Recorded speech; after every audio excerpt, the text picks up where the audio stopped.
Greetings and salutations, everyone. My name is Featherhoof. And I'm CarnagePanda. And welcome to Anime Talk for Spring 2019. Nailed it. Yes. Yeah. Week 2. See, I can remember the small numbers, like 2. 2 is an easy number to remember. Where we're back, free of the shackles of one anime, only to be bound by another.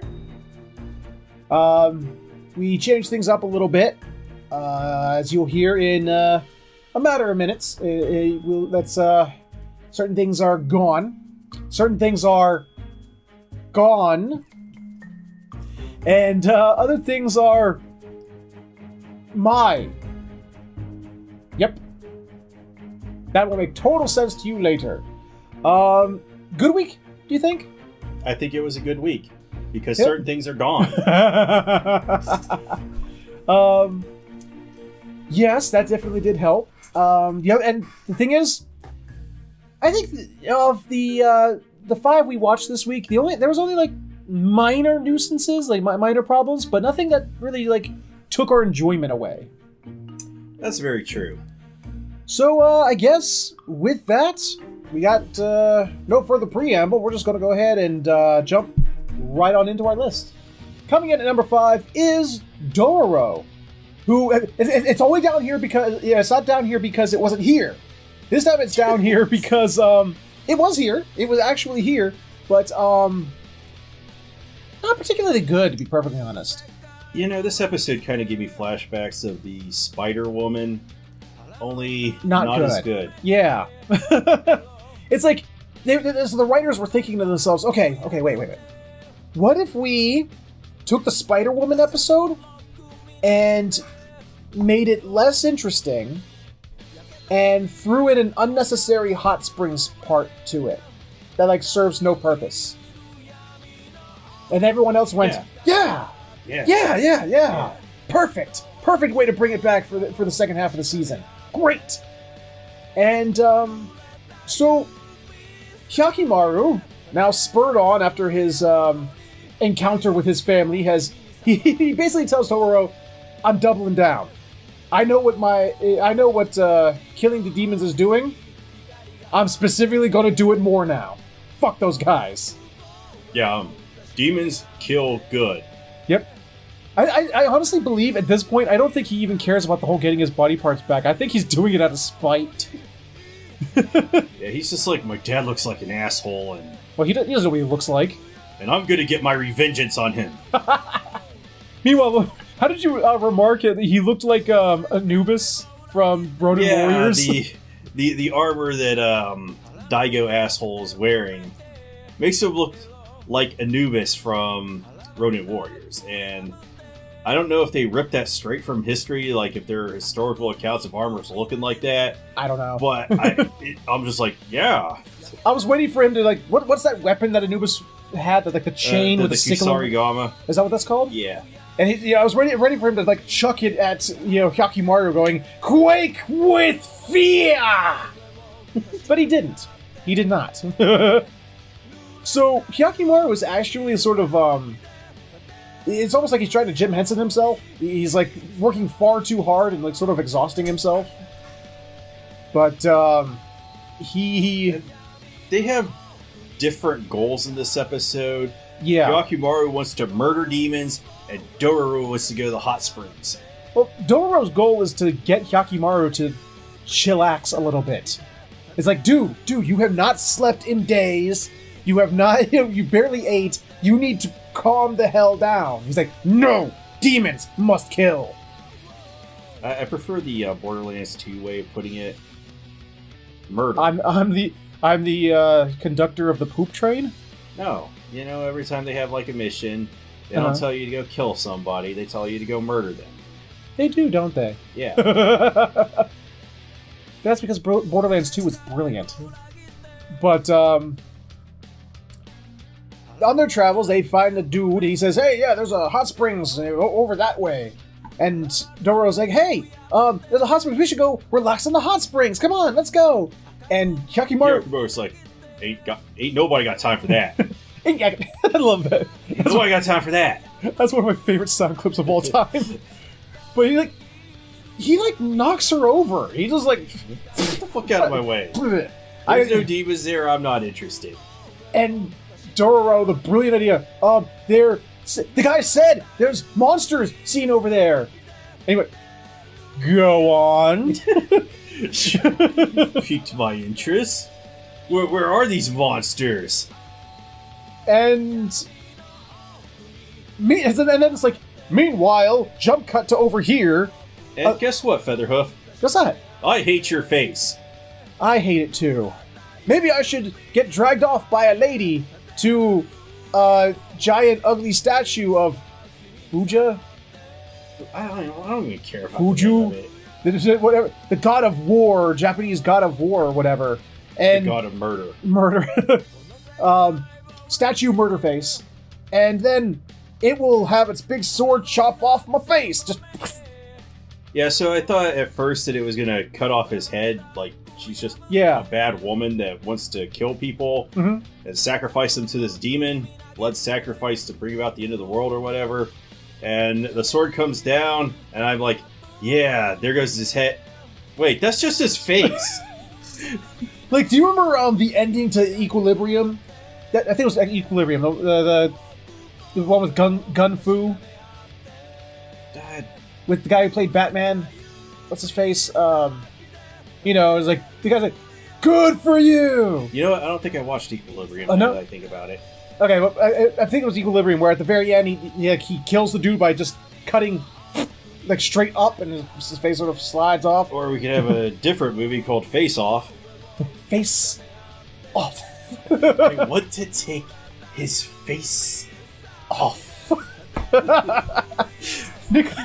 of the best Nicolas Cage performances of all time. It's like that fucking Judge Dredd. He was fucking watching Judge Dredd, and he's like, yeah! Overacting like that's just the best, and it is too.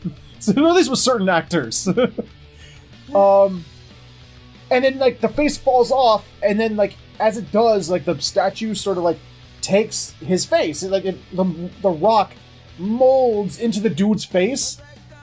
But then it's like when you get like an organ transplant and the body rejects it, it sort of does that. And the statue dies? Oh no, it rejects the face, I mean. Okay. Yeah. So the ladies are like, ugh, wrong face again. I'll have to try again. Try harder. Find somebody else. So Hyakimaru and Dororo, they're walking along the path and they come across a house that they just sort of commandeer. Yeah, so Dororo was playing a lot of RPGs and he is just like, here's a house. Same thing. Here's a house and we're just going to take it.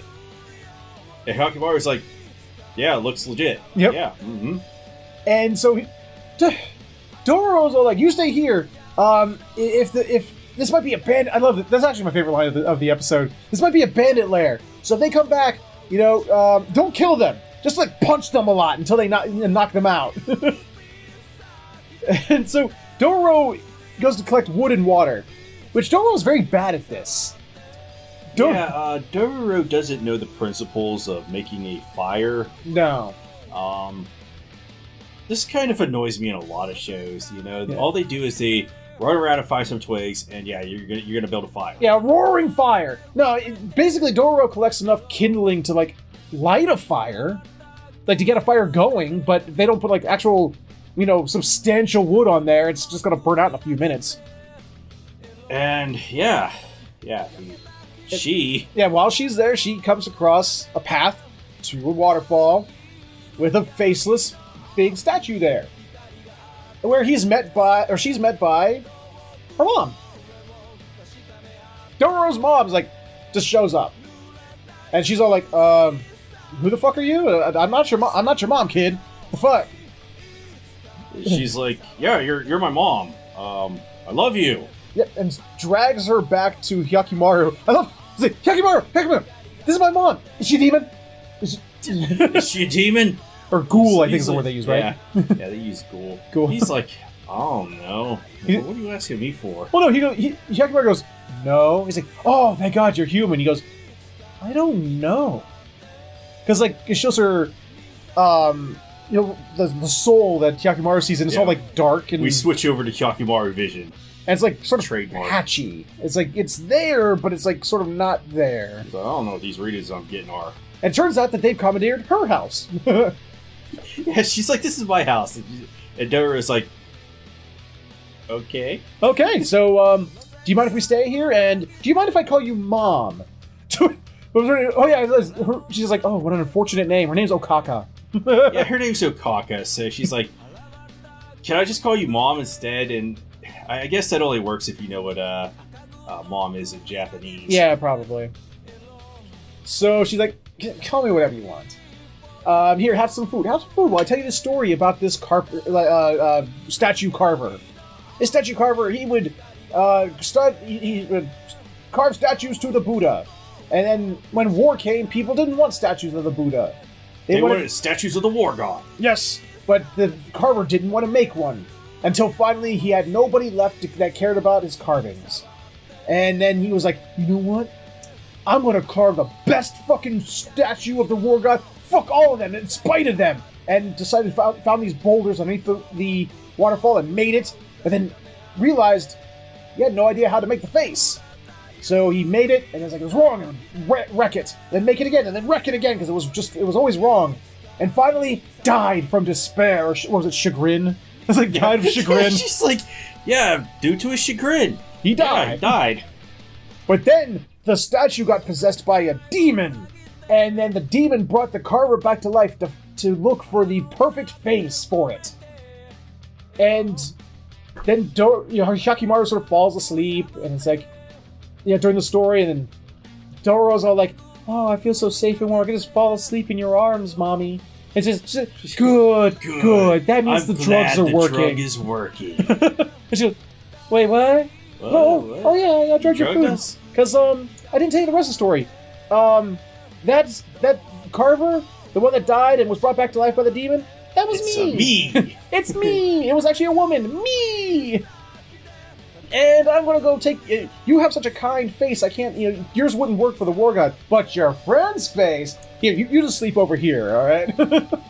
So, did Hyakimaru ever get his entire face back, or just his nose? Just his nose and skin.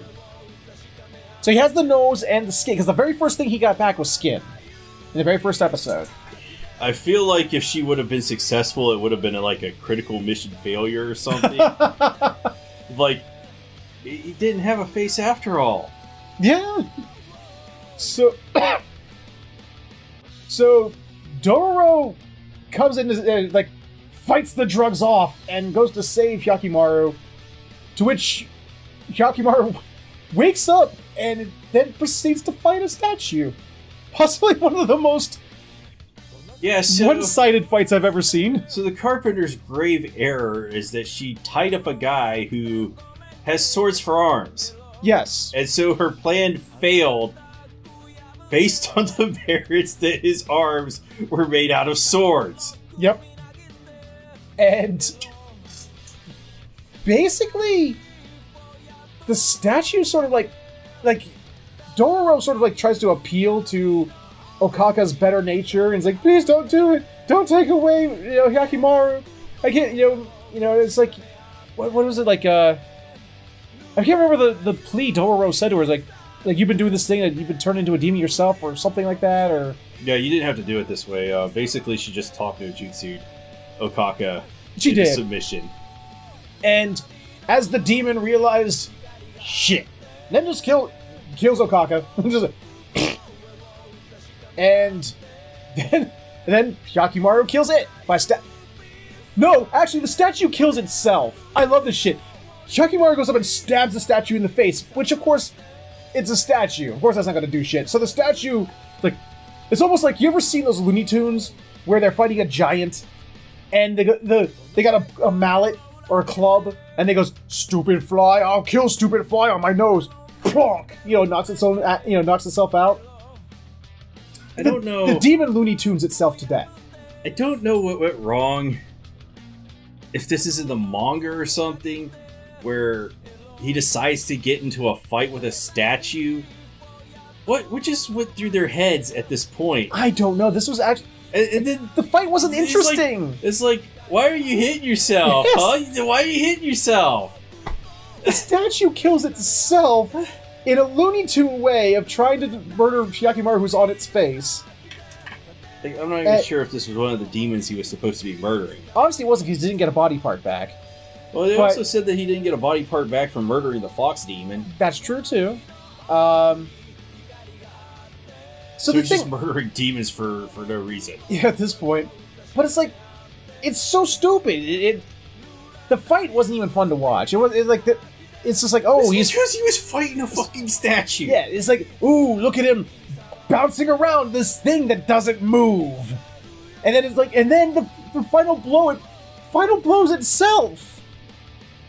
It just, and let me tell you, this like whole sequence is rushed. It feels rushed. Like it's not, there's no time taken. Because after this fight, and they set Okaka free, and Okaka's like, Thanos, that's like Thanos snapped his fingers and Infinity Ward her. Except for the hair. Except for the hair. Fucking hair. I can understand that the clothes got left behind. But about the hair. Yeah, but about 7 feet worth of hair stayed behind. Yeah.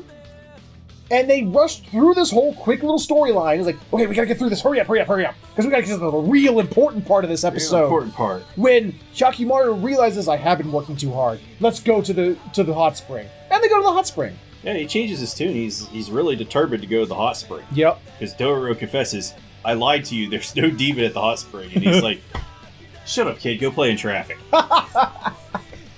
So I guess like the big reveal here is when, because obviously the Bard couldn't see this because the Bard was there. Obviously Hyakimaru can't see this, but like other little kids and another guy came there to bathe in the hot spring as well. And they're like, ooh, what's on your back, Dororo? What's on your back? It looks like a treasure map. And turns to the back, and it's like almost like this really intricate tattoo, like a pink tattoo of like a some kind of flower, like really intricate flower, and underneath is like a bunch of little men, like a little figurines, like underneath it. Yeah, then it ends. Yeah, it doesn't. Probably. Yeah, it literally, right? It just like. Just like, ooh, look at the thing on her back, and then credits roll. So you have a theory about that? I think my theory is, and I don't know how this actually would work. I'm trying to find a way that this theory might work, but I'm thinking in terms of how these kinds of stories play out. I think that remember they said Daigo asshole did end up imprisoning one demon. Like the whole stories of him imprisoning all these demons was all bullshit. You know, he actually only imprisoned one demon. Yeah. And if it ever got out, bad things would happen. I think it's a Naruto situation. I think it's inside Dororo. Yeah, we'll find out later. I think. That's what I think. This episode, what did you think? We had a break for this. Yeah, that is the bad part. They took a week off to give us basically they gave us 2 rushed storylines. Really fast. You know, I hope this doesn't go off the rails. Like, what was that one show we watched? The Ancient Magus Bride? Oh yeah, I love that show. Where the first season was good, but then the second season was like, what went wrong? Oh really? I never got around to seeing the second season. Was it that bad? Oh yeah. Oh fuck me! I love that show. That was like I think one of the first animes we started like we started this anime talk with, where we were like, oh, we gotta watch this every week. It's fucking fantastic. And you're telling me the second season was actually shit. Oh yeah. Oh fuck me. I hope this doesn't follow that trend, because Dororo's been really awesome so far. Yes, we don't really have anything more to watch in this free season of 2019. Well, there is one other thing we haven't gotten to yet, which we still might be. Yeah, that's true. But yeah, Dororo didn't. Okay, was it awful? No. What was it? I mean, it wasn't Fairy Gone. No, but where we were just like, what? But let's talk about it compared to everything else we've had up this point. It just doesn't stack up to other episodes of Dororo. No, it's down there in definitely one of its weakest episodes.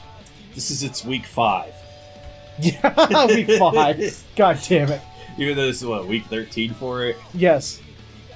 So not a very good episode. And I think I know what it is. is because it's the hot springs. Whenever there's a hot spring, even if it's, a tiny bit like it was this episode, hot springs ruins the story of whatever it's touched. I disagree, but this is Dororo. There's no hot girls to loot or anything, and it's like, why? We got 5th edition Bard at Yakimaru, like, Yeah. And, okay. And Dororo? Yeah, that's just strange.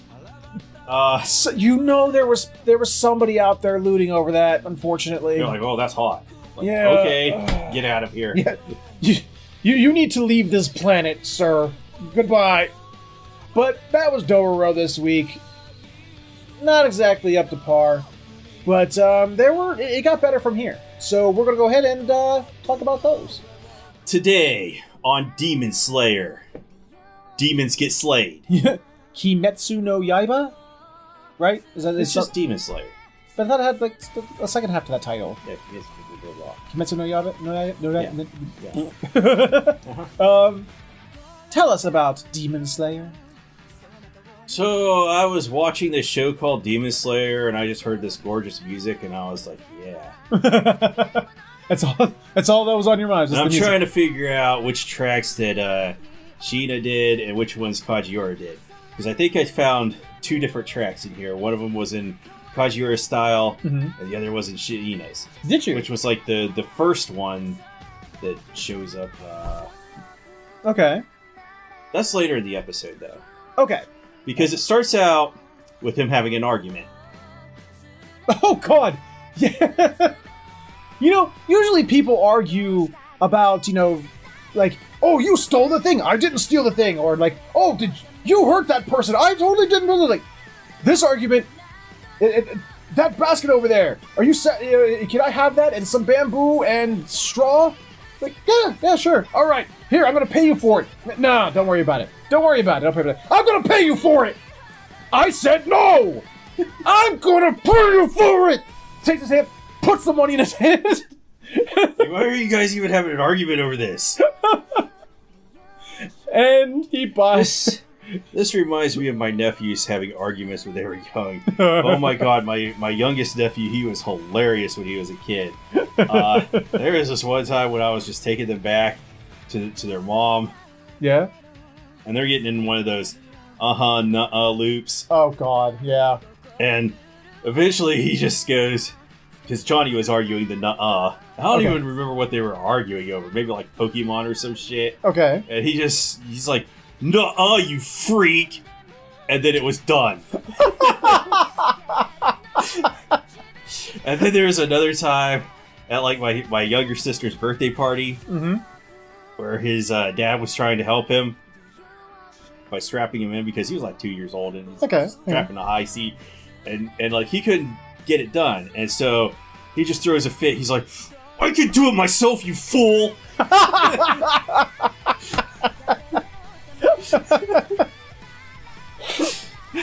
Yeah, good stuff. It was. So, why did Tanjiro? Why did he need the basket and bamboo and straw? He needed the basket to stuff his sister in it. And I'm kind of getting confused because it really reminds me of this. Okay, so this is somewhat anime related and somewhat not. All right. Because, as you may know, Featherhoof, scientists displayed the first picture of a black hole. They did, yes. And anime fans were immediately like, we need to make that sexy. Draw that as an anime girl. And then 5 seconds after that, they're like, yeah, we better loot her too. Yep. So, her hair kind of looks like the drawings of the black hole Chan. It kind of does, yeah. But, yeah, so she's like sitting in a hole just looking at him. Like look at Kilroy. Remember Kilroy? No. Little picture of Kilroy, his nose will hang over. You see little hands? Where's that from? You don't remember? No. Inserting jump cut. Okay, he's never seen Kilroy. Okay, Today never. I learned.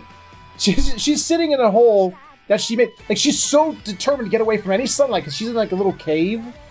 That's like not very sunlight bad. Yeah, sunlight bad for her because she's demon. So, like, as extra protection, she dug a hole. quite a deep hole, and she was like all the way down to like here. Like this was all that was poking out. So he puts her in the basket. She put herself in the basket. Oh, that's right. He's like, yo, I made a basket for you, and he was like, okay. She dives into it, disappears for a moment, and it's like, I like it. And then they like wrap it up with like a sheet so that they can still move during the day, but she won't, Yeah, because sunlight bad. Yeah, sunlight bad. She is a Mogwai. She is a gremlin. Or a vampire. Or a multitude of other demons throughout mythology and anime and everything else. Yeah, so he is a really strong boy. Yeah? I'm not sure how much she weighs, but he's carrying her in the basket. And himself. Yeah, his own body weight. Yeah, I don't care. Yeah. Until he gets the scent of blood on the air. Does he? He gets the scent of blood. Does he? Yes. Yes, he gets the scent of blood on the air. Blood.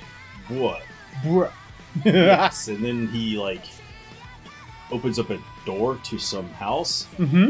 Yeah. And what happens next?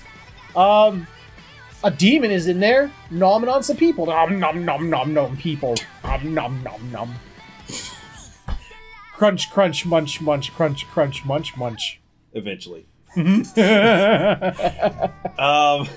he's nomming on some people, and then his sister's like look at him, and she's like, "I want you too." Yeah, she is. Yeah, she is standing there like salivating. You see, like it's coming out from underneath her little bamboo muzzle. She's like, "Ah, yeah, tasty, tasty, tasty people, tasty people."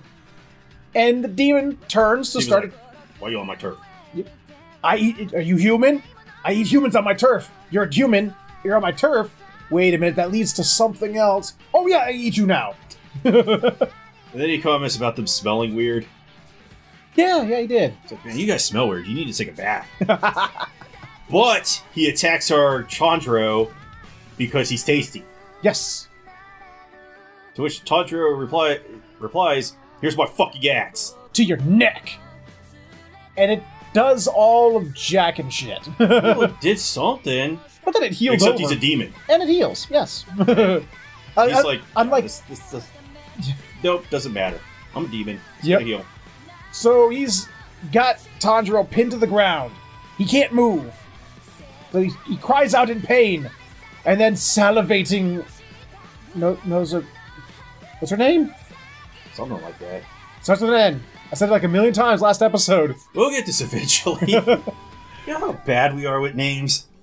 Nozaku? Could be. Something like that? Nozaka? Yeah, correct us if we're wrong. Yeah, please.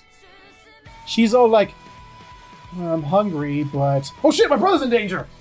And proceeds to play soccer with the demon's face! No, his head. Well, it just so happens that the whole head went with it, that's all. Yeah, she kicked his head off. And clean off! Just, he took his whole head off.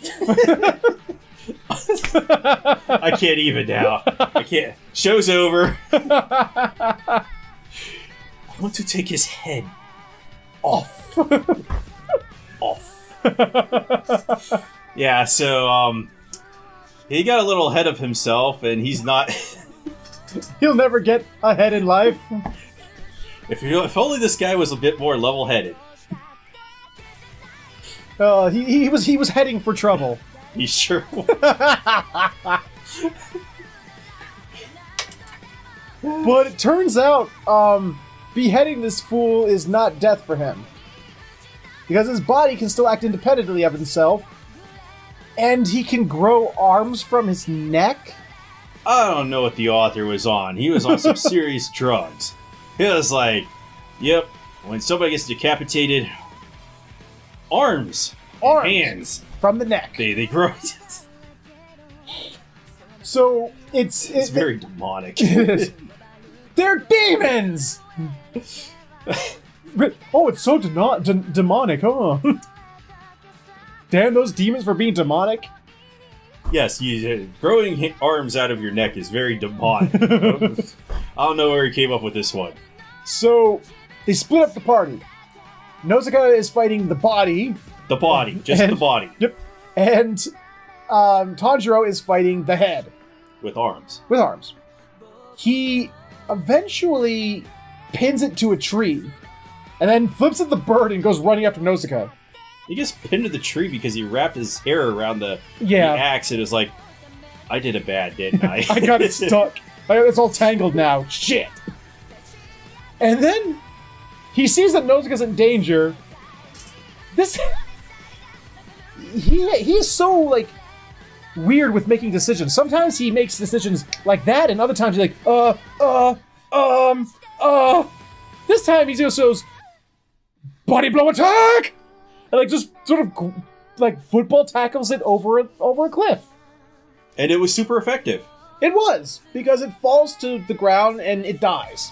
Because it lands, like, right on the top of the spinal cord. And then Nausicaa grabs him, catches him. Yes. And he doesn't fall. And then the most important part of the episode, it cuts back to the head. And he's like, did my body just lose? Oh! He does, too.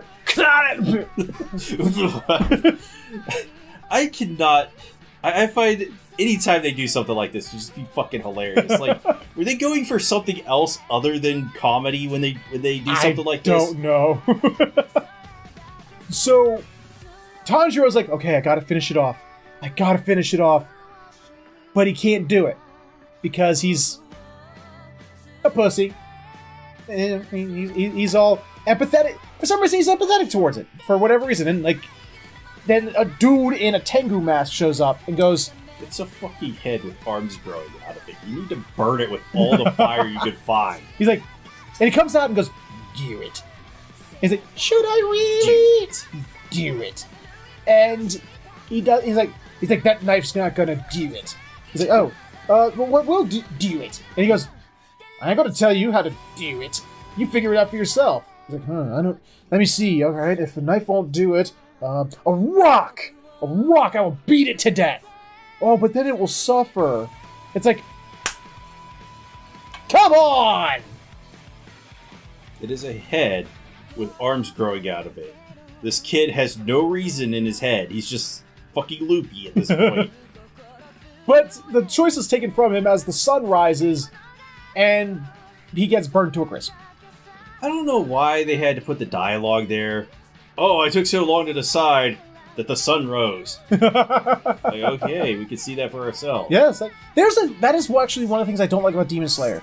Demon Slayer actually has a lot of Tanjiro inner monologuing to himself. And I stretched my hand out. Mm-hmm. He does that a lot. Especially in this next scene, because the guy with the Tengu mask turns out to be the guy which they were searching for, that you sent them to find. And he's like, okay, you want to be my new student? You want to be part of the Demon Slayer Corps? Grab your sister, and you got to follow me. There's going to be a test. The test is, they get to his house, he drops his sister off, and he's like, follow me up this mountain. Well, okay, I followed him up the mountain. He's like, okay, all right, I think we've gone far enough. Here's the test. You got to find your way back to the house before sunrise. Bye! And he bamps. He ninja disappears. Yep. And he's like, oh, I just gotta find my way back to the house. Oh, little does he know of my super smelling sense. I have his scent memorized. He's telling us he's like inner monologuing to us. Because, the show really loves to tell us everything. Super smells. And I will just follow it back to, and then, like, he has, like, 5 traps in a row. Like, gets hit by, like, flying logs and falls into a pit, and rocks are shot at him. And it's just like, oh shit, he's booby-trapped this whole fucking mountain. And I didn't like this next part because then he's like... you mean... go ahead. Because then he's like, I could just use my super senses to smell the traps. Because, quote-unquote, man-made traps smell different. Then what? Different than... nature traps? Anime logic. Bird traps? Rock traps? Who else is setting traps? Yeah, I don't know where he gets his logic from, but apparently it works as he gets knocked over and over again by traps. Yeah, I love it. He says, I can find them with my nose, but then he falls for every single one of them. Every last one of them. And then, as if to apologize to the audience, he goes, just because I now know where they are doesn't mean I've suddenly became super acrobatic, so I'm going to get hit by some of them. Who is he apologizing to? Us? The audience? Who is he talking to? This show is like weird monologuing. I don't understand the reasoning for it. He's apologizing for the tax evasion. And well, he does get that back down there and his master's like, oh, I just really did not think about the strategy of just getting hit by all the traps, because he is fucked up when he gets down there. Oh, amazing. Yeah. Is this one way to do it? Yeah, that's one way to do it, man. So he passes out, and the guy whose name I can't even remember right now, he's got Tengu Mask or whatever. Tengu Mask is all like, I guess you're now my student. And he remembers the time where he got the message from Gyu and reads it through the mask. Yes, he reads it through the mask. He's wearing a mask, and just like, yes, I'm totally now, reading this right now. I don't know if there's like slits for him to like look through in the mask, but it looks like the eyes are just solid. Yes. But he can read.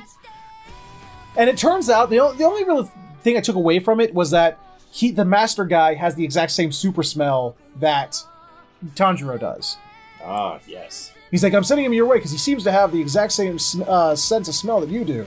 Yeah, he's going to train him good because he's like, if ever your sister eats somebody, you need to kill your sister and then commit Sudoku. Yep. That is like, if that ever happens, those are your only options. And so that was Demon Slayer. That was Demon Slayer. I enjoyed it. I mean, the fight scene against the head and the body was great. It's better than fighting a statue. Yeah, it was. the only caveat that you pointed out is they need to knock it off, but they're not going to. No. With the inner monologues of, and then I cut him. Yeah. And he dodged, but now I cut him again. I mean, other shonen shows have done it. I mean, Dragon Ball's notorious for it. Like, Dragon Ball's like, wait, I totally hit him, but he's not there anymore. It's like, no shit, we can see it. The Dragon Ball's notorious. But it's like... Can we talk about the Spirit Bomb? Oh, God. But it's like... This is like taking that, but like going further. Like, he's literally apologizing to the audience for hitting all the traps, even though he just said he can smell where all the traps are. Apology accepted. I guess. I mean, this is like, as far as annoyance levels, this is like on the same level. Do you all remember when we watched Cells at Work? And we had subtitles on subtitles on subtitles? Yeah. It's that level of annoyance. That was probably Crunchyroll's fault, though. It might have been, but it's still like, as far as like an analogy I can pull up, that's the best way I can describe it. That's how the annoyance feels. Yeah, that's exactly right. I forgot about that, though. I mean, what's the old adage? The adage is, show us, don't tell. You are an anime. You are animating images in front of us to show us. And yet you show us, the animation does look pretty good in this show. Yes. I mean, it was like, you remember Dragon Ball Z, right? I'm sure you do. No. There's a scene in Dragon Ball Z where Gohan goes Super Saiyan 2 for the first time through the death of, he watches Android 16's head be crushed. Why would you spoil that? It was one of the best scenes because in the Japanese anime, he says nothing. He's just broken inside. You see him, and he's blank, and something just snaps in him. In America, we got a 5-minute monologue of Gohan sitting there talking about all the times he's failed. He's like, oh, all these people have died because of me, and I couldn't do anything, and blah, blah, blah, blah, blah, and I won't take it anymore! It's like, shut the fuck up. Show us. That's what, I mean, the Japanese version was beautiful, because it showed us him breaking. Visually, we can see him break. I don't know about that, because the Japanese version's music annoyed the shit out of me. I love that song. I hated it. I love that song. Well, Fuck the song, you. but the normal music, I was like, oh god. It's like some fucking 70s shit. You do... Never mind. Well, that's what happened. That's what Demon Slayer is reminding me of. It's like they're taking that beautifulness, like they're taking cues from the American way of doing things. It's like they feel we need everything explained for us, like we're stupid. Yeah, it's never a good thing to insult your audience like that. That's probably my biggest problem with Demon Slayer right now, is it's treating its audience like we're stupid. Yeah.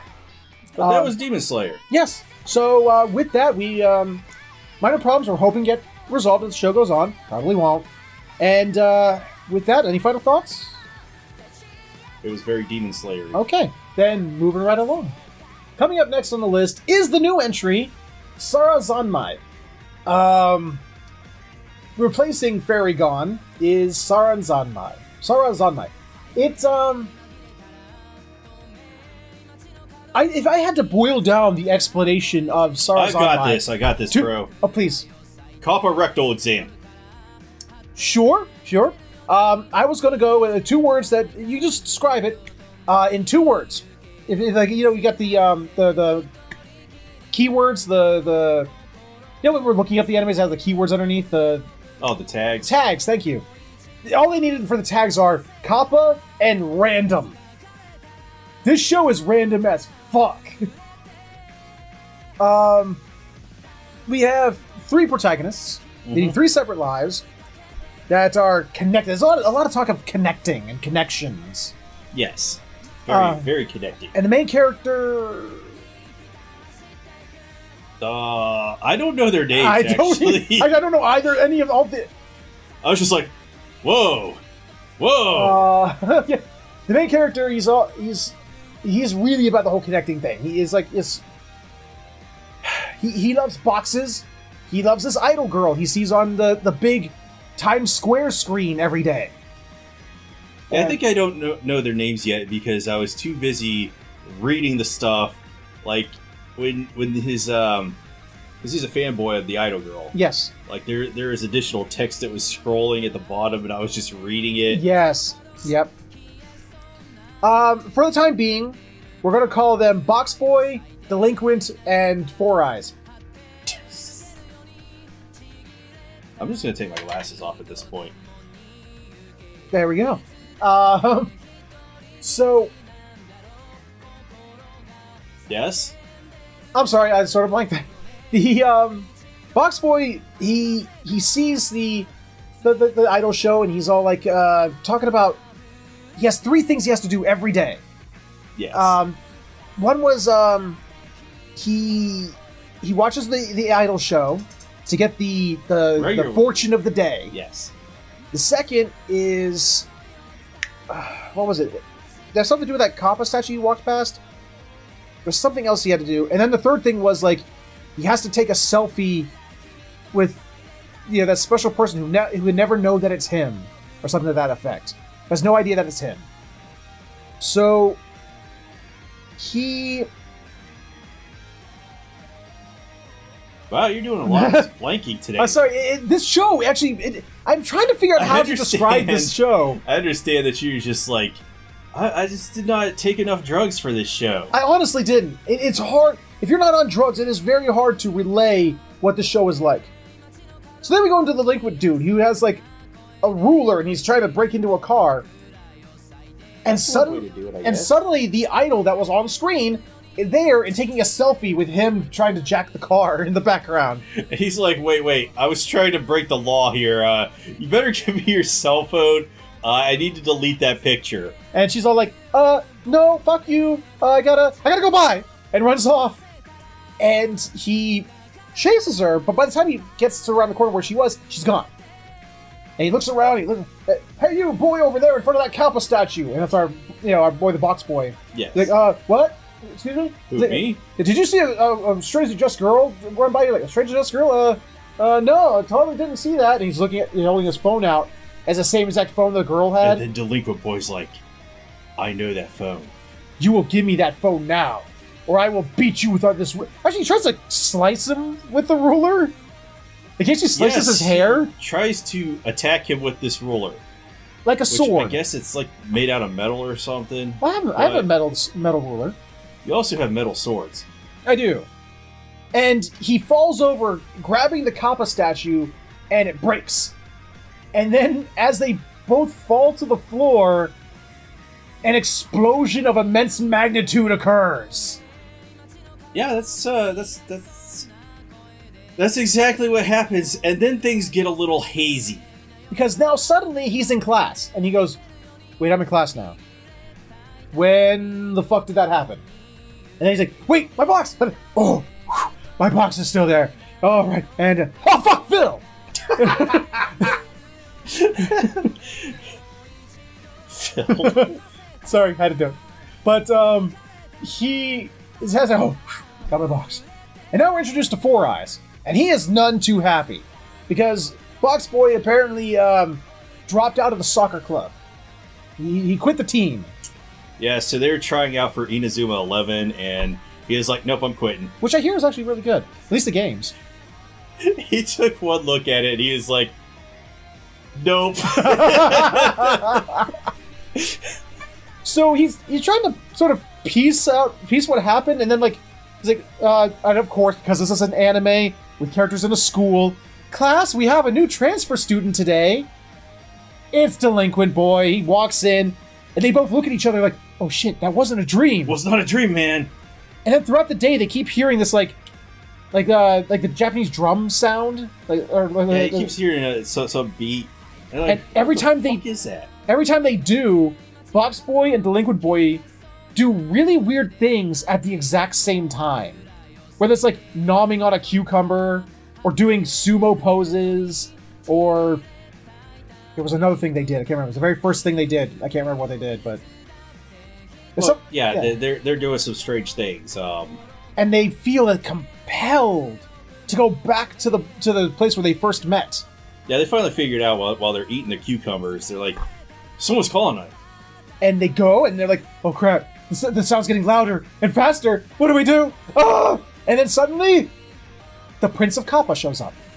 Yes, the Prince of Kappa shows up, and he is like, I need some help, yo. Yeah, and you guys are the only ones who can see me. Because you broke my statue, you have to do what I say. And Delinquent Boy goes, fuck you, you stupid frog. And he's like, don't call me frog! And proceeds to eat them? And since they called him a frog, he loses his shit and performs a rectal exam on them. Allow me to try and describe the visuals. No, you don't need to. He grows to enormous size. As he's swallowing them whole, he gets this humanoid shape. Then it shows like the inside of his body where the characters are stuck to some kind of sticky substance with their asses poked out. And then something comes and gives them a rectal exam and pulls a Shira Nanambingabla organ out of their butts. Which I'm not sure what the fuck this organ is supposed to be. Apparently it's the organ that houses human desire. Which is inside of your anus. And then the Prince of Kappa, births them. As Kappa. Kind of shits them out. He bursts them from his anal cavity. And we get to watch the whole, the beautiful birthing process. It's so natural. Aww. Meanwhile, at Four Eyes' lair, his package flies away. Yeah. And he's like, the fuck? I gotta go get my package. Delinquent and Box Boy are coming to terms with the fact, we're Kappa, the fuck? And he's like, well, you call me a fraud. What did you think was gonna happen, assholes? So, here's the deal. We're in the land of desires. You're not quite alive, but you're not quite dead either. And nobody can see you. And then Four Eyes shows up. He's trying to chase his box. He's like, oh, Four Eyes. The box boy's like, he can't see you. But here, let me show you. And the Common Prince shoots a little sticker through a blow dart tube at his face, and all of a sudden he's like, oh god, there's a frog! It's like, don't call me frog! Yeah, this poor boy was just in the wrong place at the wrong time. And he's like, oh, fuck, a frog!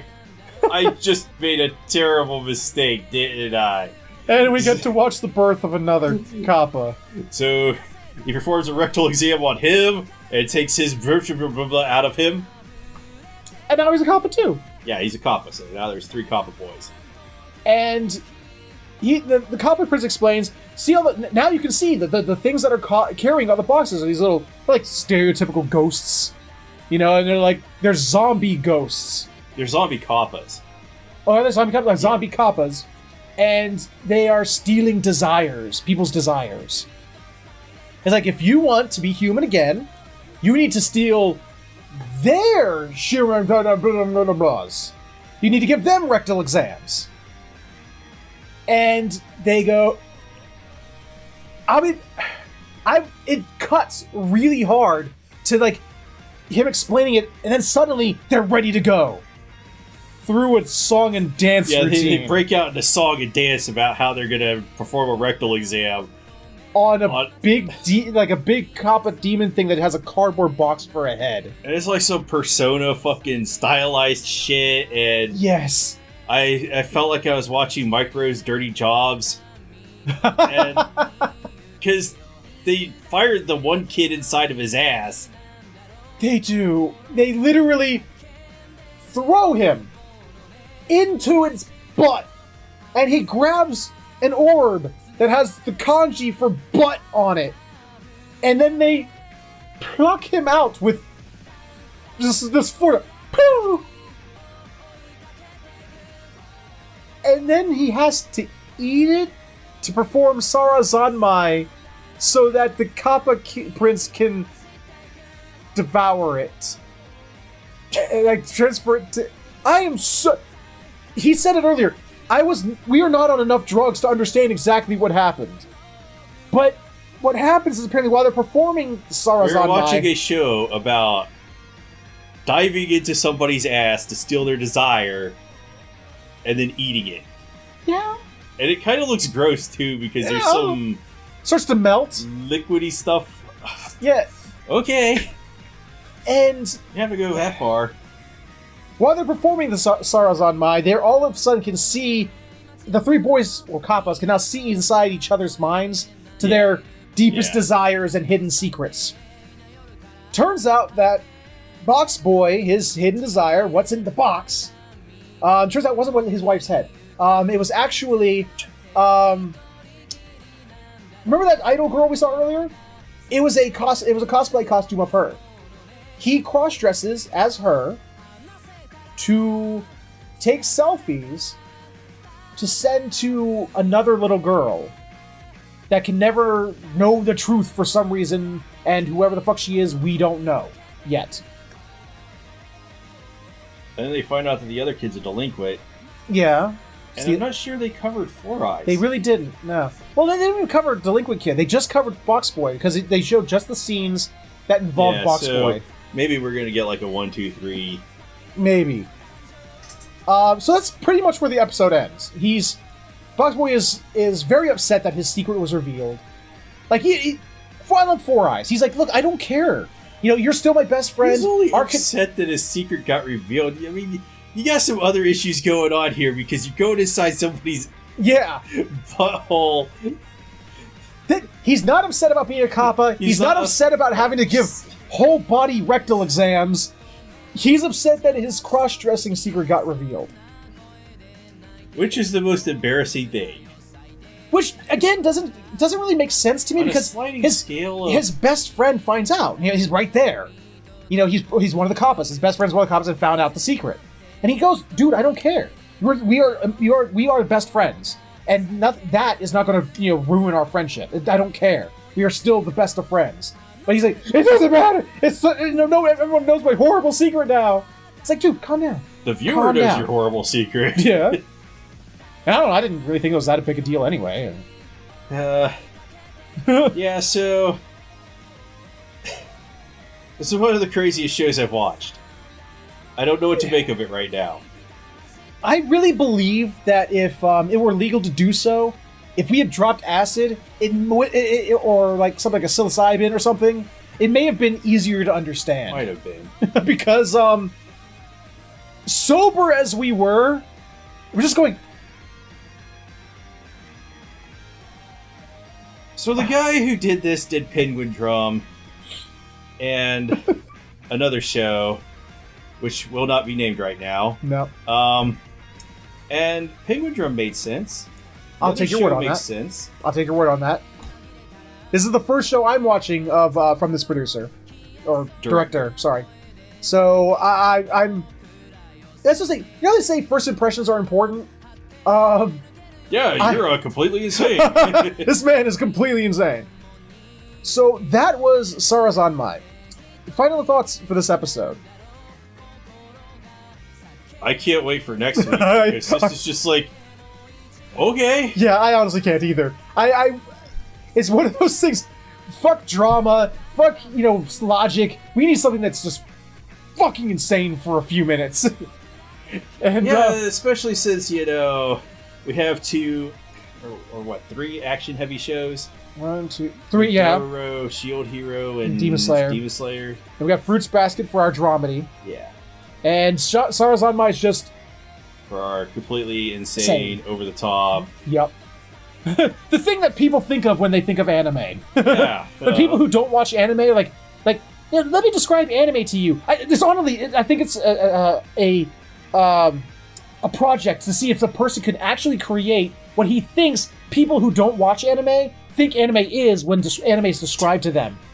I feel like this is best described as that quote from The Matrix that Morpheus gives to Neo, where he's like, unfortunately, nobody can be told what The Matrix is. Which actually is a lie, because it's like, hey, no one can be told what... Really? They're like, oh, you mean a place where they grow and farm humans to be batteries? I explained it! It's more apt in this show. Like, what the fuck did I just watch?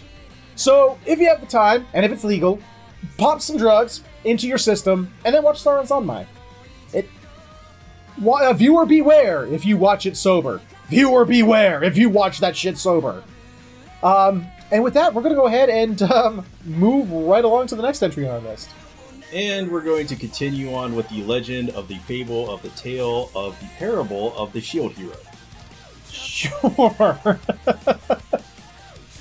Well, tell us about the legend of the fable of the tale of the parable of the Shield Hero. Yeah, in this myth, we're following Naofumi, who is the Shield Hero, yes, and his party, which consists of a raccoon, yep, a chicken, yep, and a grilled cheese sandwich. Sounds right to me. And wow, this episode was just, it was kind of weird to me because yeah, outside of Spear Hero, who's really creepy, they introduce another creepy guy later in this episode. Who, they said his name like at least 4 times, and I still have no idea how to pronounce it. And we'll probably never see him again. But, it starts with, remember how mine was all set in fire to the woods in the last episode? Yeah. Even though she and archers with flaming arrows and priests with fire magic all set fire to that forest, they then sent, criers far and wide to say, "Oh, the evil devil of the shield set fire to those forests. Oh, that son of a bitch, that monster." Yeah, and Shield Hero was in the town getting information, and he just kind of paid the guy and left. And they're like, "Have you seen this guy? He's bad. You see, he's bad." I was waiting for the fucking T-1000. Have you seen this boy? Say, that's a nice bike. Get out. I think those were his only lines. No, because he also mimicked Sarah. Oh, yeah, but I mean, I think that's the only lines that actor got to say. The actor who played the T-1000. Well, he probably made a ton of money doing it. But, so, of course, the campaign, the smear campaign of the Shield Hero continues. So, what's their plan? Because they can't go to plan. They can't go to Siltskin or whatever the fucking name. Oh yeah, since it's blocked, they're gonna try to. I don't know what their plan is actually. Go see the Queen. Yeah, well they got waylaid by the Queen to go see her in Musketville. And they're like sitting around chilling. He's talking to the grilled cheese sandwich. Yep. And all of a sudden, Naofumi just looks over. He's like, "Oh fuck, Phil!" Oh, Phil, we'll remember him always. But I think that like Melty has a plan to go to this lord that was like, I can't remember like the relationship he had with the the king. I don't think like he argued with the king a bit, or they went into good terms. Is still lord of some land that was decent to demi-humans for the most part. Yeah.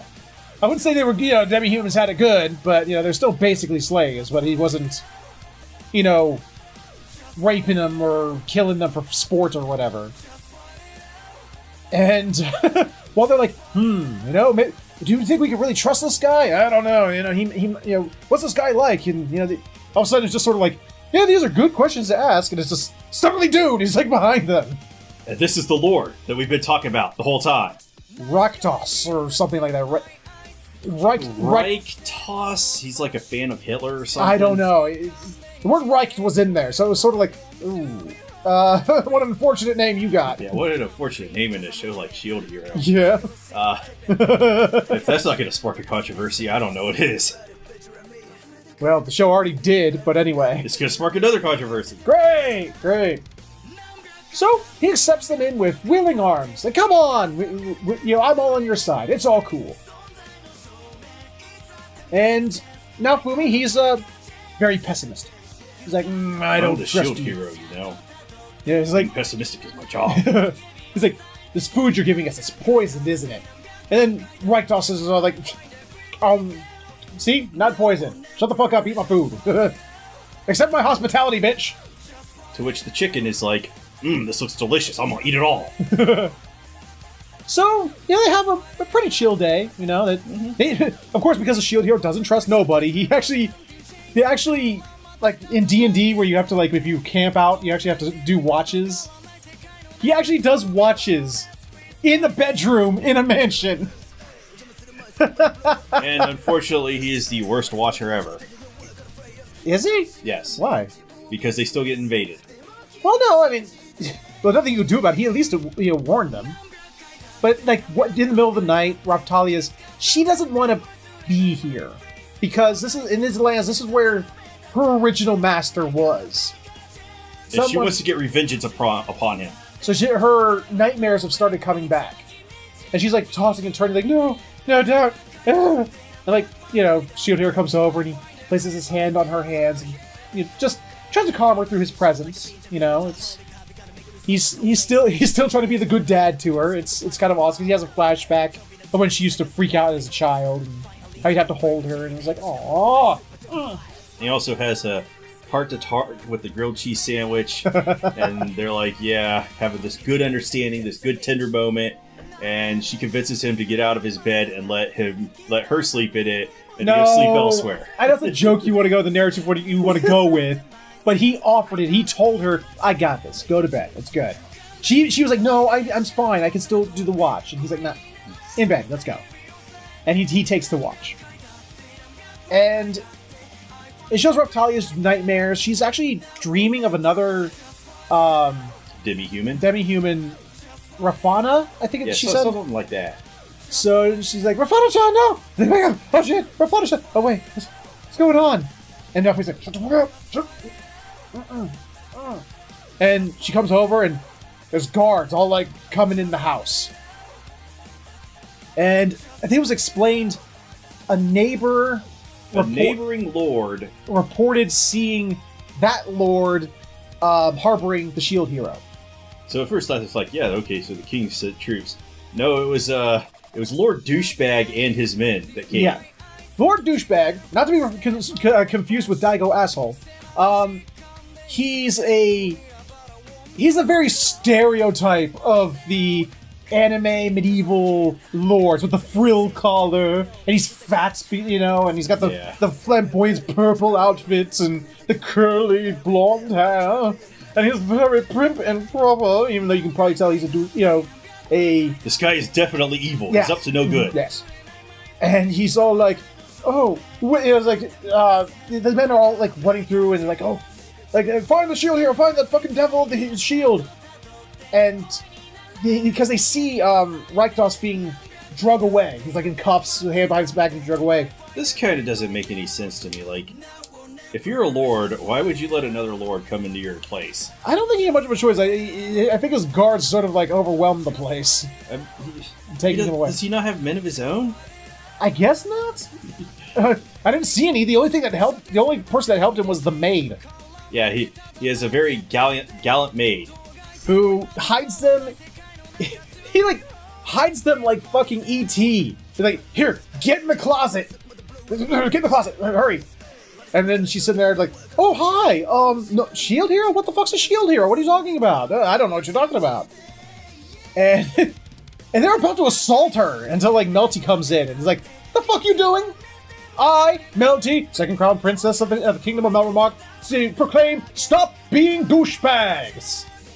To when Lord Douchebag comes in, he goes, sorry, I'm too much of a douchebag. I can't stop being a douchebag. It's part of my character. So, well, why don't you come with us, Melty? And, it's like, I will totally come with you to clear the Shield Hero's good name. And then, like, they're cutting over to Raftalia and Naofumi, and Raftalia is really pissed. I love it. Her tail is, like, poofed out like a pissed-off cat. Okay, so there's some story between her and Lord Douchebag that she just does not like Lord Douchebag, and she's there to get her revengeance. But now Fumi's like, chill. No. So they leave with Melty and the Lord of the Manor. And they're like, shit, what do we do? Well, first we need to find Philo. Where the fuck is Philo? Philo! They're like, press X to Philo. Philo! Philo! Philo! Philo! Philo!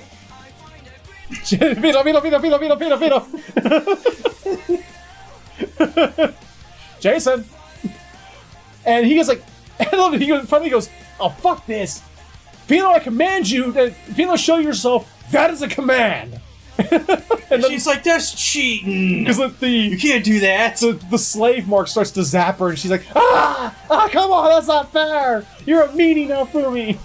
So we learn that our chicken had to hide herself because Melty told her, let's play hide and seek, and must let nobody find you. Yep. She didn't let Philo in on what she was about to do. So, they go... She's smart. Yep.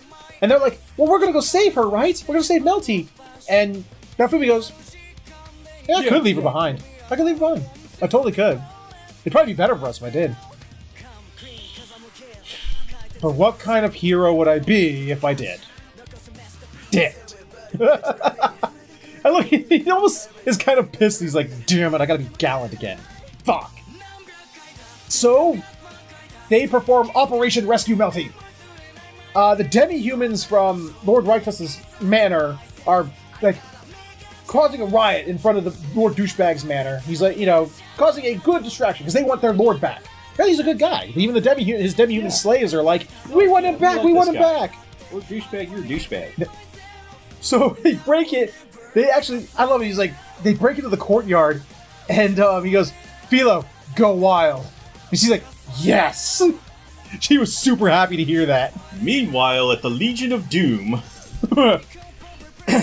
Lord Douchebag has the other lord. Okay. And he's like, tell me where the Demon of the Shield hero is. And he's like, I don't know anything about a Demon of the Shield hero. I only know about the hero of the shield. And he's like, oh, I want the Demon of the Shield. And it was at this moment that these guys realized, you know what? He's just stupid. Fucked up. So he basically presents Rytos to Melty, because Melty's like, I don't know where the shield hero went. He's like, just tell me. I know you know, just tell me. And he presents Rytos being, punched in the gut and being physically interrogated in order to say, you could end his suffering if you just tell me. Yeah, so he's torturing this dude to get the information out of him. But he's like, yeah, I do know this information, but he's like, tell me! It's like... Well, Lord Douchebag ain't doing this, because Lord Douchebag... His men are doing it. Yeah. But he's telling him to do it, so, essentially he's doing it. Okay, fine. We'll go that route. But, and at that, he starts to... He's like, okay, well, if that didn't loosen your tongue, I guess I'll just have to loosen it my way. And he starts to advance on her creepily. It's sort of like, ugh. Like talking about I can see the hope in your eyes. I can see the this, that, and the other, the expression on your face. I want to see that turn to despair. Oh, it's so beautiful when their expressions turn to despair. I love it. This guy is in no way, shape, or form a good guy. No. As at that time... Though he could be a magical girl under certain circumstances. You just put a giant hypodermic needle in his arms? Yes. So, he, at that time, before he can touch Melty, gets really close. Shield Hero busts in with Philo and Raptalia. So he grabs her and puts her at knife point. He's like, don't you come any closer! The Fumi's like, oh, so we just gotta stand still? Got it! He does an airstrike shield to put a shield between him and Melty, the grilled cheese sandwich. Yes. And he then... Like, they're just sitting there staring him down. Menacing. Menacingly. He's like, you bastards, how do you think you'll get away? Blah, blah, blah. And Raptalia starts walking forward. I don't know, he whips out a whip. As if I'm gonna get you now. Okay, you may have gotten Melty from me. I'll get her back. You can't defeat me and my whip. It's like, okay, bro, she's wearing armor. And now Raptalia just starts walking towards him. And he starts whipping the shit out of her. No sound of pain. Doesn't even stop her walk. And she gets to within stabby range. And he falls over. He's like, please, don't kill me. Oh, I'll do anything, please. He's like, how many demi-humans did I hear beg you the exact same thing? What should I do to you as you're sitting there begging that? Should I give you the same courtesy you gave them? She puts a knife, her sword to his throat. And Philo's all gonna stop her, and Nafu was like, wait, let's see what happens. And what happens is end of credits episode. roll. Yeah, so before she could get her revengeance, we don't get it. Nope. And I hope that she does kill him. Now, I think that it's going to go in another direction and she's going to show mercy, but... Yeah. Guys like this, they don't learn their lesson, No. And... She got to drop him. I don't know. I can't... I'm just weird. I can't condone that sort of behavior, but I can't, at the same time, I can't say you don't deserve it either. The guy's like a pedophile and a creep, and... Well, then put him in prison for the rest of his natural life. I don't care. Stupid as well. Well, he is that too, yeah. But this episode, I think the only thing that really bothered me about it, to be perfectly honest, was the way it ended it. It's just oh, we're the climactic thing about to happen. It wasn't called the episode wasn't called such and such part 1. It was like, okay, let's see what happens. But it just is cut. Damn it!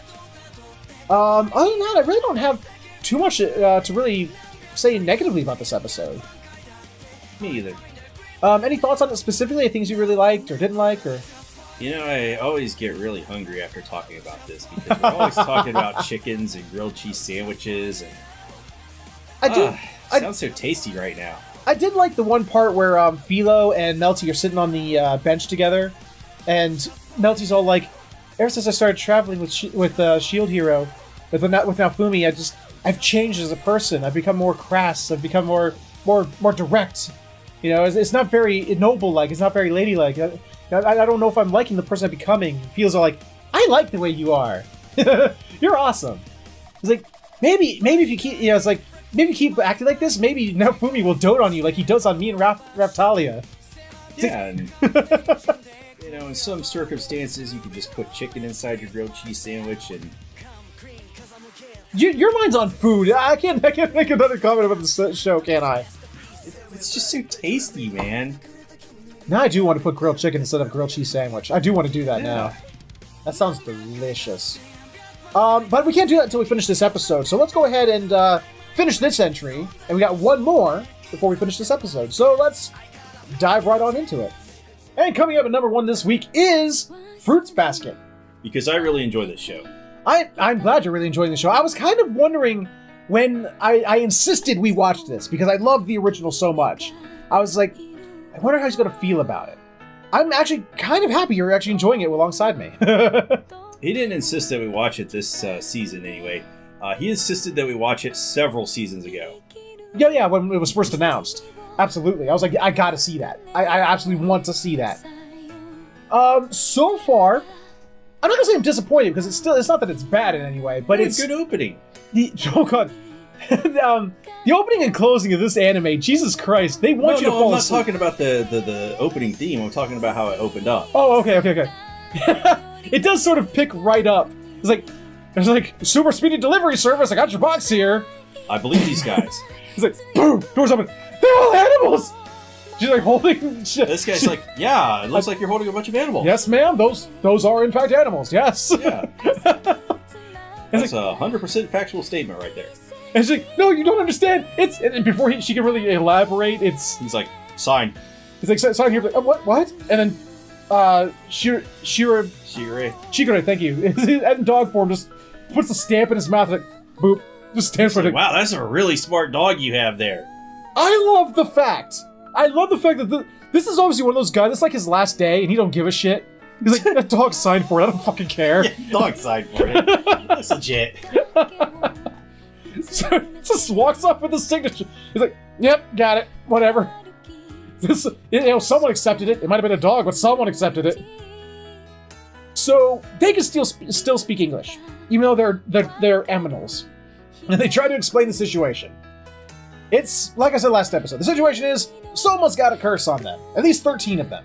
13 got themselves a curse. Where, when they are hugged by someone of the opposite gender, they turn into an animal of the zodiac. The Chinese zodiac. Or a cat, in Kyo's case. So I don't think that the cat is actually on I don't think it is. The zodiac. I think it's the tiger. Tiger's on there. Tigers are cats. Tiger uppercut! Tiger knee. I hated Sagat. He drove me insane. I hated him more than M. Bison. I always had a harder time against Sagat than M. Bison. But anyway, wow. But I gotta say, so far, this show is really, from my memories of the original, and memories can be faulty, as we all know, it's pretty much shot for shot, line for line, so far, from what I remember. And if it's not line for line, it's very similar. But you know it's going to deviate. At some point. I don't know that. I actually don't know that. I was told that. I never found any official statement that said that they were doing that. But, so, they explain the situation to her, and she kind of takes it pretty well, until they, at some point, we'll just turn back. We're going to turn back. And then they turn back. And then Shigure finishes the sentence, however, not without her clothes. She's like, oh god! Shut! No clothes! So, she kind of takes it really well for the most part until she's like, oh, okay, well, that's the thing. Alright, well, and then she goes, wait, what time is it? Like, oh, it's Sunday. I gotta be late for school! Shit! God, fuck! I gotta go dress! Bye! Gotta go! And he's like, Yuki, you gotta go to school too. You better take care of that. Meanwhile, I'm gonna go talk to, Akito? I think his name is it? What is his name? Are you talking about the cat? No, Shigure says he's gotta go talk with, Akito, I believe the name is. Again, been forever since I've seen the original, so names still elude me a little bit. And Yuki's not too happy about that. He's like, you know what'll happen if you do. It's like, well, I gotta report it. It's something that happened. So, they go to school. It's your typical average day at school, and, she, Toru sort of like, she goes, like, oh, so that's why Yuki pushed away that girl, tried to hug him, when he first got here, and she's piecing things together. Yeah. And it acted really weird while he was doing it. Yeah. The animation was kind of funny. She's sitting there hanging out with her friends in class, and the Prince Yuki Club, is still harassing her. Which her one goth friends chases them off with evil vibes. I still love that chick. And it sort of just fast forwards to the end of the day, where she's walking through and Yuki calls her into class, in an empty classroom. And he's like, look, here's what's going to go down. When Shigure tells Akito what happened, there's a chance Akito's going to order your mind erased. And he's like, which is factually incorrect. It's more like hypnosis to block the memories of what you saw and of us. And this has happened once before. Yes, I got discovered. Yeah, he talks about when he was a kid, he was playing with other kids, And one girl just, as kids do, playfully hugged him. And he turned into a rat right in front of them. And Akito gives him this speech. He's like, as a kid, he's like, am I weird because I turned into a rat? Yes. Yes, you are. Everybody would think that's weird. And if anyone ever found out your secret, they would be disgusted by you. And they would abandon you as if you were. They would be sickened by you. It's like, dude. Don't you think you're overdoing it a little? And it's Yuki as a child. Fragile child mind. And it goes back to Yuki, and she's like, well, look, it's fine. I won't tell anyone. It's all cool. And Yuki's like, you're not, sickened by me? And she goes, no, I'm fine. I got over my sickness the other day. And it shows a little thing. It's like she mistook the word sickened for sick. And she's like, well, and he smiles. He's very happy about it. And she, of course, because it's fucking Fruits Basket, and we have to keep the joke going as if it's Ranma. It basically is a more touching version of Ranma. Someone has to, the main catalyst of the story has to be clumsy as fuck. So she has to be clumsy and she's falls very into clumsy. him. She does a lot of tripping and falling. Falls into him and hugs him and turns into a rat right there in the classroom. And he's like, oh, I'm so sorry. And she's like, how clumsy she is. Mm-hmm. And she's like, look, no one saw. No foul. No one saw, no foul. We're all good. I'll just turn back to poof. Oh, here we are. I'm naked in the classroom. Okay. She's like, oh shit! Nope, can't see that. It'll damage her mind. So, meanwhile, her other concern is that Kyo hates her. She truly believes that Kyo hates her. Which, we didn't go into in the first episode. When she was younger, when her mom was still alive, she renounced her dogness because she was born in the year of the dog. She wants to be, a cat. Well, you get a little ahead of yourself there because... Well, no, because that was last episode. I felt we didn't touch on that, and it's important for this episode. Okay. It is.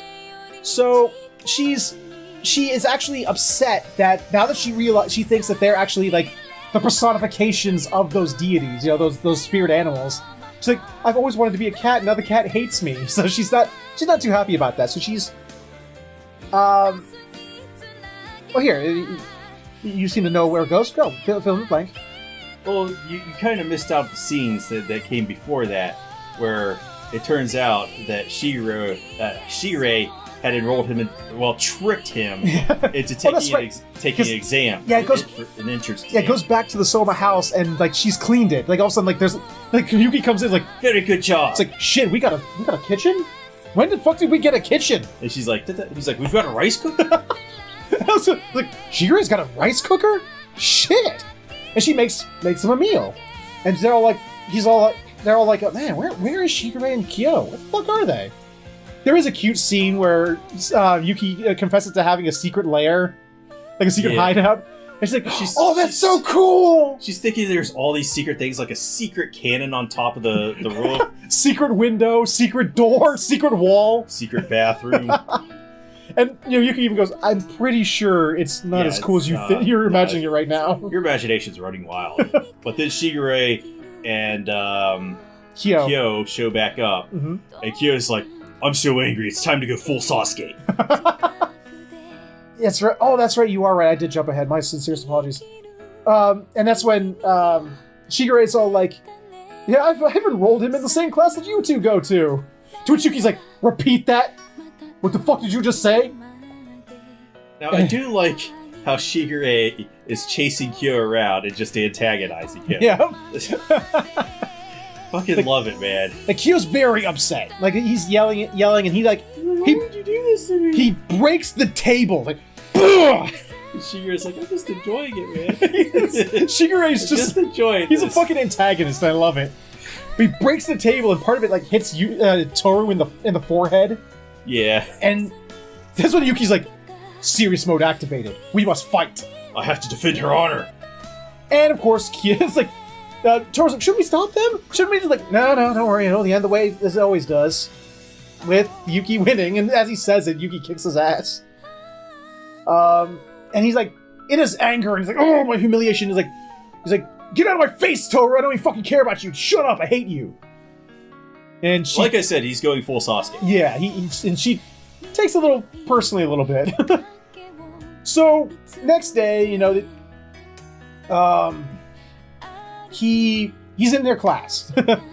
And he's the transfer student. Yep, he's the transfer student, and all the girls are like, "Oh, he's got orange hair, red hair, or orange hair." Yeah, orange hair. It's like, "Oh, he gets dye job. Oh, he's so handsome. He's so cute." He's like, "Oh, Yuki, is that your cousin? Oh, do you want to introduce us?" And he's like, "Yeah, he's my cousin, but we don't even talk to each other."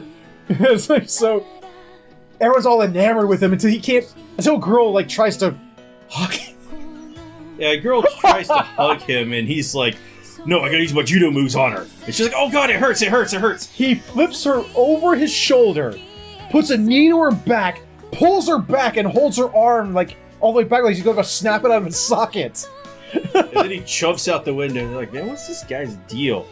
Now, also, I still love that most of the girls are like, "Oh my god, that was so cool! Oh, he's so awesome!" Then the one girl, you see her subtitles smaller at the bottom. She's like, "That still hurts!" I'm very badly burned.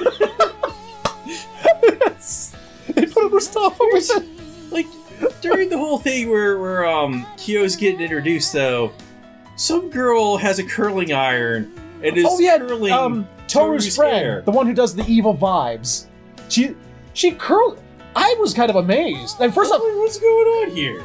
I mean, the curling iron, like, it's like, wait, what school just let you bring a curling iron to Just bring school? a curling iron and plug it in and curl your hair right in the middle. But when she was done with Toru's hair, it was like gonna complain. Elaborately curled, like great. professionally styled. So I was like, Jesus, wow, she's good at that. But she goes out to try and find Kyo. Yuki is none too happy with her, but the way he's treating her. And she comes out to try and like talk to them, and he outbursts at her again. Hey, like, Toru, you're so stupid.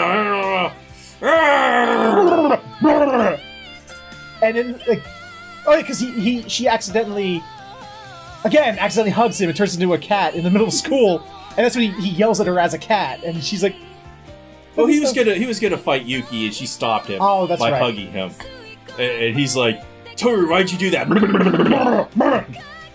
So, and she's like, "Oh my god, use max range." Oh, that's right, she didn't say max range. I forgot about that. It's maximum range. So, she goes to work after school. Kyo's feels awful about the way he treated her. He's moping back at the house. He's like, "Shigure, give me some life advice." He's like, "What are you gonna do if you ever find a woman who actually loves you?" He goes, "Well, first I'd ask if she was crazy." Yeah.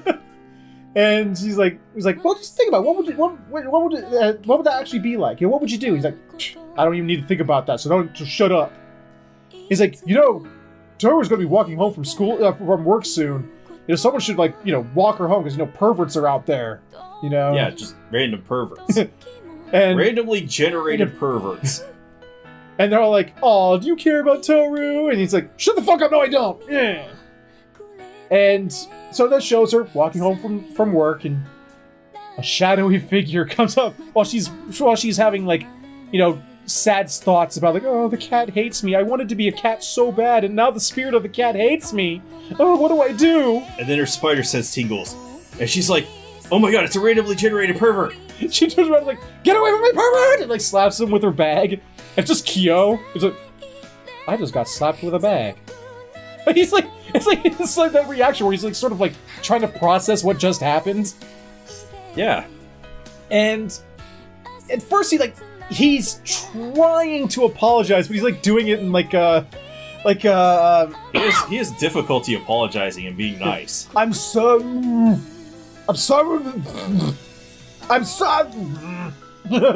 He's not very good at this. But she gets it. She catches on what he's trying to do, and that he's there to, Like, I love the cat though.